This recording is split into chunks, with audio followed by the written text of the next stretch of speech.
My wife and I watched this show together. She recommended it to me. She'd already seen a few episodes. And Biggie said it's getting a lot of buzz. It's called Nobody Wants This on Netflix.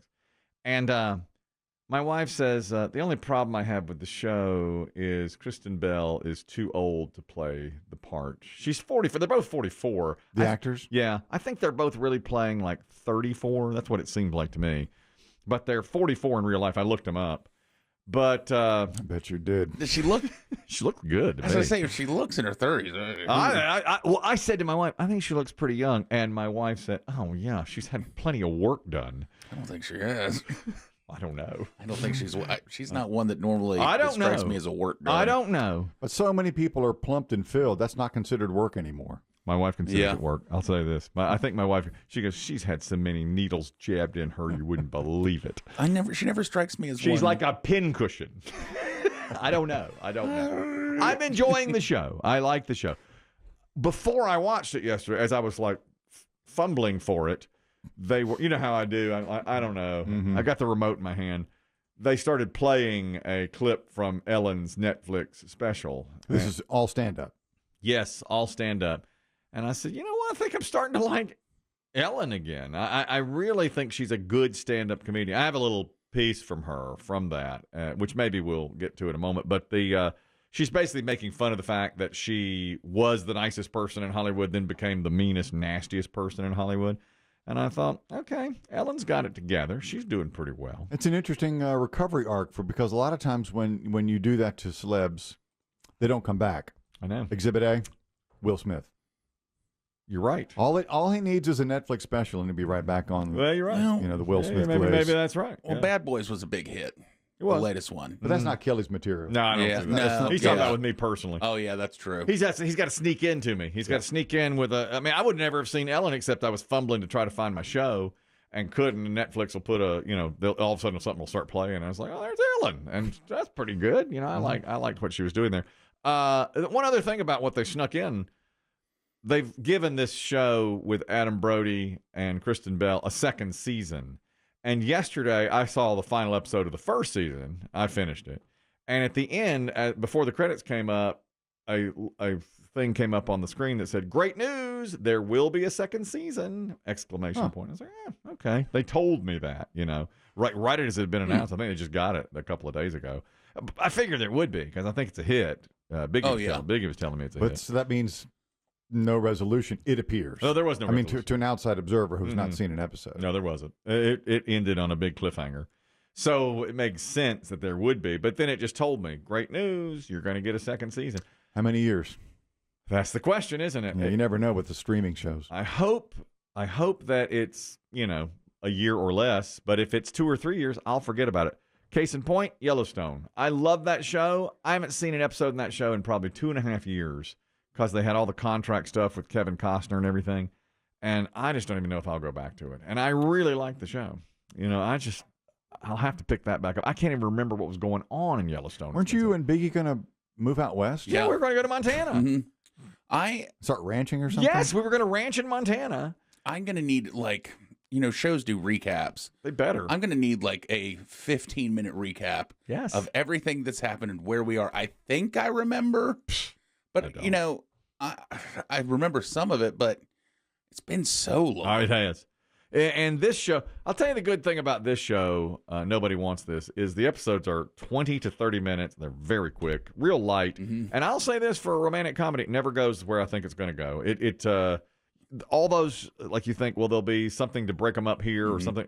It never goes it goes a different direction. Like, okay, it's really, like a Hallmark movie. It's not. Yeah. It's really those have a formula. No, it's not a formula. It's really fun because it's like, okay, and it's not too serious. I need not too serious in my life right now. Well, I need that. The world is too depressing. I told you the other day with the hurricanes and the election and all that. It's like I need something not so serious. It's time for you to bury your head in the sand. That's right. That's right. So I'm doing it on Netflix. I've got another great show for. I know you won't listen to me. What is it? It's called Bad Monkey. I'm not watching that show.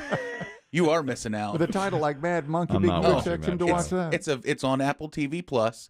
It's Vince Vaughn. It's to me, it's Vince Vaughn's best role in years. It's just Vince Vaughn being Vince Vaughn, and it is funny. It's good. It's right up your alley. It's mind-numbingly just good entertainment. Highly rated. It's been their #1 show since it dropped. I know you're going to ignore me on this, and in a year you're going to say, "Oh, Biggie, an apology." A year ago, he told me about a show called Bad Monkey on Apple TV Plus. It's great. You know what? And you know I what will love it. spur him, Biggie, to watch a show is a pickle pal, not you. Yeah. Yeah, somebody else has got to tell me about it. Yeah, someone you respect. No, he's right. It's an insult, but he's right. In a year, it'll be like, yeah. My wife always says that too. She's always like, she tries to get me to watch things or read things. I'll never do it. And then somebody else that I don't even know or A TikToker will say, yeah, you should try Bad Monkey. Oh, Bad Monkey's a Honey, great do we show. have Bad Monkey? Yeah. That's the one Biggie recommended you. No, it's not. It is. Remember he said, and he's right. 18 months from now, I'll watch it on the advice of someone else. Recommend it to Biggie. Mm-hmm. Biggie will say, I already told you to watch it. And I'll say, Yeah. you did not. And then I'll go, oh, Biggie, an apology. Yeah. Set down in the Florida Keys in Miami. Vince Vaughn, I love. Yeah, and Vince Vaughn. This is a return to me of Vince Vaughn being great. It is Vince Vaughnest. Yes. Okay. Yeah. All It right. really is just something about him in this role. Mm-hmm. I'm like, oh, he's back. This is him. All right, I'm not going to watch it. I know. I know. Your work here is done, Biggie. Don't say another word. Don't say another word about it. Let me tell you about the band that is making $18,000 per show. In fact, the lead singer of the band has now, and they're a cover band. Her name is Olivia Mojica. And she says, I can quit my job, my day job. I can just be part of this band. They make $18,000 per show. They are a Taylor Swift cover band. They call themselves Blank Space. And apparently, they're packing in thousands of people for every show because these are people that say I can't afford to go to see Taylor Swift, and this is a close approximation of it. They sound good. I heard this is like a mashup of it. What do cover bands usually get? I have no idea. I mean, 18,000 for one how show? many people in the group? You gotta Yeah. split that up. That's a good question. I think it's 4 of them. I bet they're playing bigger events. Mm-hmm. I remember, this has been 20 years ago, when I was doing stand-up comedy, I opened for a cover band one time, Mm-hmm. which was never something I want to do again. You opened for the a cover band. Mm-hmm. I believe the band was called Bad Fish. They were a Sublime cover band. Mm-hmm. They were the first cover band to ever make like $1 million in a year from touring. Wow. They booked show after show Mm-hmm. and sold out show after show. They might still be together. Mm-hmm. And I'm not sure because now Sublime's kind of reunited in a way. Mm-hmm. But those guys toured all the time, and they had a huge tour bus, and they were just played Sublime songs and sold places out. Well, what I read about this was you can get a ticket for about, a fifth of the price you're going to pay for a Taylor Swift ticket or less, and they sound a lot like Taylor Swift. So they have done very, very well. And the woman in charge was interviewed and said, I never dreamed that I would be able to literally quit my day job. She was working as, I believe it was a waitress and some other jobs, and she wound up now doing this, and she's like, oh, okay, I don't have to work anymore outside of just being Taylor Swift, a Taylor Swift cover. I guess if you're going to cover anybody right now, that's the thing. Yeah. Yeah, but the thing, I mean, like to Biggie's point, Sublime isn't a group anymore. Mm-hmm. You know, one of the members is dead. So what are you saying? To I me, mean, Taylor will continue to tour. yeah, but if she's so hot and you can't afford a ticket to her show or get a ticket to her show, I guess this is working for them. Yeah, and I think Usually I think of bands that are long past their prime for the covers. she's just so loved, and her music is so loved. If you want to go see a live band and dance, Yeah, go do it. I guess that's right. How old is this singer? I don't know. That's a good question. But she's been doing this for a couple of years, and they've hit a real peak now. And they're on YouTube too. So people are seeing them on YouTube. What are they called? Figuring out where they are. They're called Blank Space, which is, of course, the title of Taylor. There's tons of Taylor tributes. I bet. Lover, yeah. Mm-hmm. Journey Through the Eras, Let's Sing Taylor, Burning Red, Red, Eras. I mean, they're all Taylor tributes. Boy, they're all trying to jump on the Taylor. I heard a rumor that she and Travis are engaged quietly, secretly. Source? Troy Aikman. Yep. Troy Aikman. For God's sake. The other night, It's him, actually. I'm not kidding on that. it's fact, on Monday Night Football, he said, well, the missus likes it after Taylor cheered. And, Joe Buck had to say, they're not married. Well, later he said, somebody told me they're engaged. He was on a podcast. Mm-hmm. And he said, well, somebody told me they're engaged. And that's true. That's what I'm hearing. But that's only from Troy Aikman. Nobody else has said that. Have they refused? Have they come back and said that's not the case? I don't think they ever comment. Yeah, they never comment on any of this stuff. Well, he sort of does. Kelsey? Kelsey will do, because it's like he has his podcast with his brother, so he'll drop little nuggets there, just to say things like, "Oh, my wonderful girlfriend," right? But not she's great. Yeah, he never says fiance. Exactly. Yeah, that may be how it actually breaks on the podcast. Oh, probably his own. Yeah. That's if and when Biggie thinks they're going all the way. I do. Right to they fight off every breakup rumor. She misses a game and they're broken up. Yeah, and then the next game she's there and they're making out in the suite after the win. I didn't see the Monday Night Football game. I did see her for one. I saw that play, and where Troy Aikman said, "There's the missus."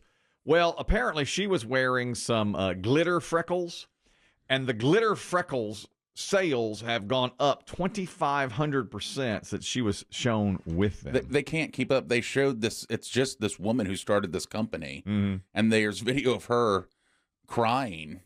Because she's like, oh, my God. When they show that Taylor Swift's wearing it and immediately sold out, can't keep anything in stock that quick. She just does that. What do you think would happen if some sort of fluke, some insane combination of events happen one after the other, like this weird, bizarre domino effect, where somehow Taylor Swift shows up at a Chiefs game or going to a show or just walking the streets of New York with Travis Kelce, wearing one of our shirts. Oh my God! What a dream from this show. What a dream that she bought at a thrift store. Clearly, right? Or somebody was about to throw out, like a roadie was throwing it out, and she grabbed it off an amp. Don't even put that thought in my head. Oh my God! That would cut some holes in it or something. And it says two guys named Chris on it. Yeah, and all of a sudden, people are now looking for our shirts with holes in them. Yeah, because it's the only way you can wear them. Well, here's what would happen. We'd screw it up. Somehow she'd be insulted somehow. And she'd have to go on to she'd go on Travis Kelce and disavow this shirt. Somehow she'd have to set it on fire. Right. I'd say something stupid, sexist, and we'd wind up being on the news for being these jackhole radio guys. And then Travis Kelce would threaten you on his podcast. I'd dare him to say it to my face. He won't. I'd be trying to compliment her. Yeah. I'd say something rude and sexist, and then Travis Kelce would threaten to kick my ass. You're lucky I'm retired. I'd kill you right here. No, wait. And I'd try to back down, and we'd wind up being somehow screwing it up. It would go. Yeah, it'd be the best first 4 or 5 days ever. Then disaster. The collapse. Disaster.